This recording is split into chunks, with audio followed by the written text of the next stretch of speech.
Ассаламу алейкум, урматтуу мекендештер. Кудай буйрса, жакшы жаңылыкка да кезек келди окшойт.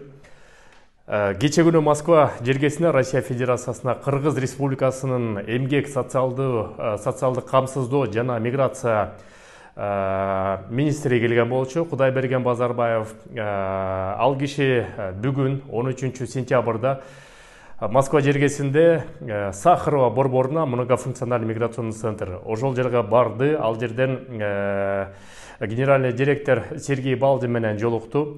Эми эки тараптуу жолугушуунун негизинде Кудай буйрса ошо миграционный борбордун ушул кызматы Кыргызстанда ачылсын деген сунуш болду. Буга болсо орус тарап туура эле жооп бериптир, макулдугун предварительно бергендей болуптур. Эми Кыргызстандан Кудай буйрса жанагы манжан отпечатка кылганын, сүрөткө тартуусун, анан мета свидетельствование өтө турганын толук Кыргызстандан өтө тургандай болчу экен. Азырынча белгисиз, кайсыл жерден Ошто да болуш мүмкүн, Бишкекте да болуш мүмкүн. Эки жерде азыр орус тарап Кыргызстанга барат дагы, ал жерден помещенияларын, бөлмөлөрүн, туура ылайыктуу бөлмөлөрүн тандамай болушту.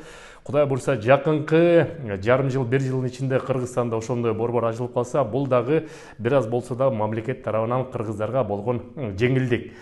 Андан тышкары жанагы регистрация маселеси боюнча сөздөр болду, болгон жокпу, бул жакта да жолугушуулар жүрүп атат. Аны дагы бир-эки күндө жакшы жаңылыктарды күтүп туралы мекендештер. Сак саламат болуңуздар. Силер менен Кыргыз диаспора кеңеши, мен Кубанычбек Осмонбеков. Көрүшкөнчө.